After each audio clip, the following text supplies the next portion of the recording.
안녕하세요. 세상을 이롭게 하는 일에 관심 많은 승무원쌤 김용숙입니다.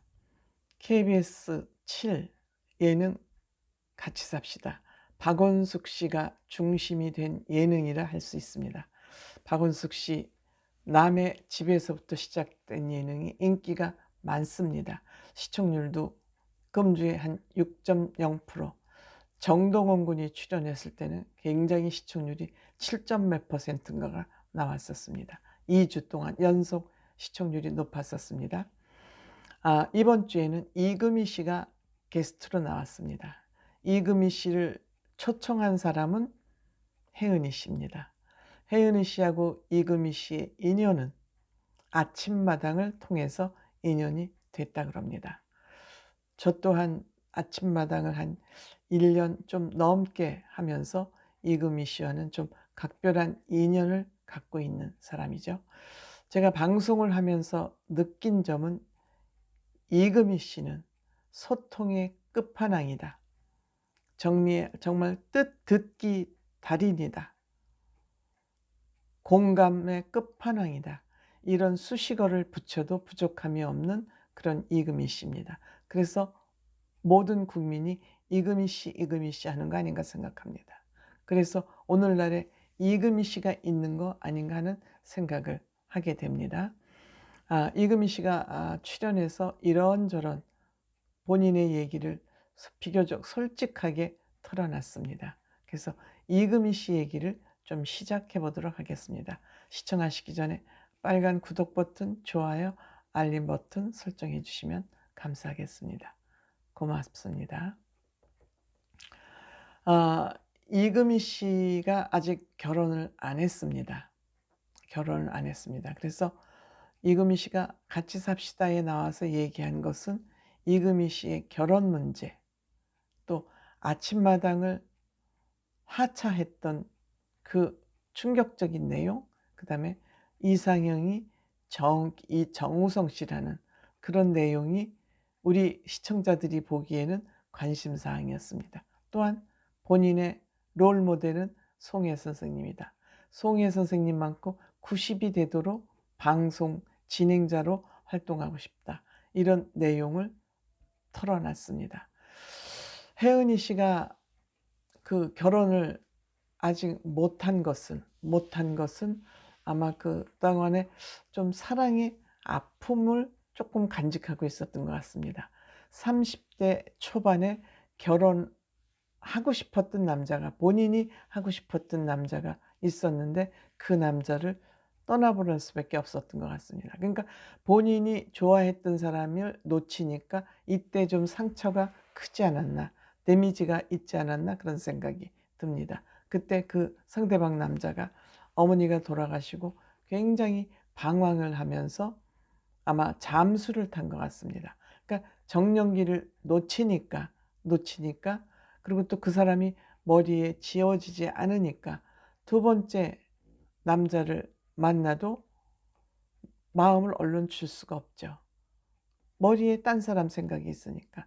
그랬는데 상대방에선 세 번째 만나고 나서 결혼을 하자고 하니까 그래도 우리가 1년 정도는 만나야 되지 않냐 이렇게 얘기를 하니까 그 상대방은 이 사람은 나를 거절하는구나. 내가 이금희 씨한테 까였구나.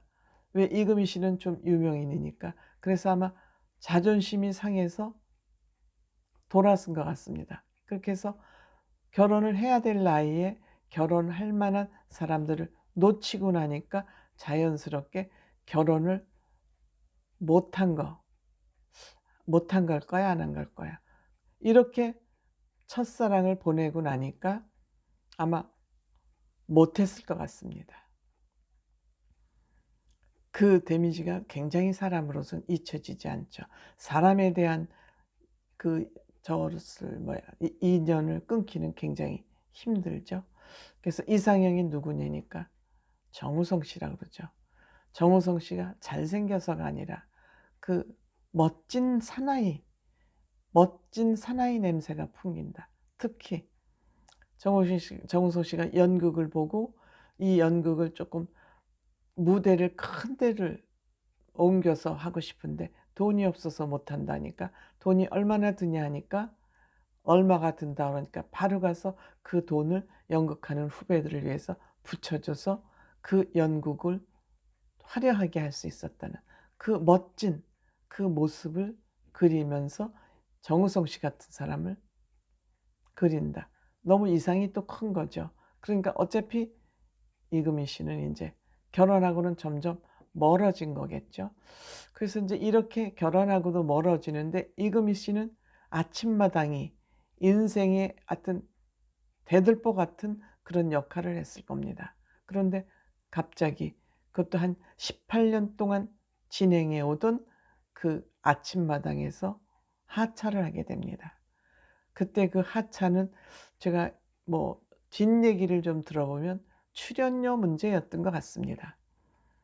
사실 MBC 아나운서들이 방송을 진행할 경우에는 그냥 1-2만 원, 그 방송 출연료로 1-2만 원 그냥 그거 무슨 헤어 이런 메이크업 비용으로 지출이 된다 그럽니다. 지급이 된다 그럽니다. 그러면 그냥 봉급 어차피 나가니까 그 자사 아나운서를 쓰면 나갈 일이 없죠. 근데 아침마당은 거의 일주일에 5번을 하지 않습니까? 그런데 이금희 씨는 프리 선언을 했기 때문에 처음엔 아니야 프리 선언을 했기 때문에 출연료가 꽤 많습니다. 이금희 씨의 사회적인 인플루언서로서의 그 자격이 있으니까 많습니다. 그래서 그 제작비 문제로 하차를 했습니다. 그러니까 이금희 씨는 본인 수입의 3분의 2 이상이 아침마당 출연료였는데 그것이 다 날아가니까 코디나 메이크업 모든 사람 다 정리를 해야 됐죠. 그때 굉장히 그 아픔을 겪었던 것 같습니다. 그만두고 나서도 의무실에 가서 잤다 그럽니다. 그런데 의무실에 갔다는 이유는 근데 방송사에서는 당신 그만둡니다 얘기를 빨리 해주지 않습니다. 불과 하루 이틀 전에 통보식으로 해줍니다. 방송에 지장이 없게 하기 위해서죠. 이것 저는 문제가 있다고 평상시에 생각을 합니다. 그러니 얼마나 실망이 컸겠습니까? 그런데 그 실망감을 딛고 일어설 수 있었던 것은 친구가 암으로 사망을 하면서 그 죽음을 목도하면서 죽음보다 더 힘든 일이 있을까 하면서 그 본인의 어려움을 극복했다는 얘기를 오래간만에 방송을 통해서 얘기를 했습니다. 그런데 이금희 씨는 정말 방송을 라디오를 30년 라디오는 되게 생방송이거든요. 아침마당 18년 또 그 뭐죠? 누가 이 사람을 이산가족 찾기 그거 생방송을 하면서 거진 탈진 상태가 돼서 죽음에 가까워오는 거 아닌가 하는 그런 위기감이 들면서 본인은 프리 선언을 했다 그럽니다.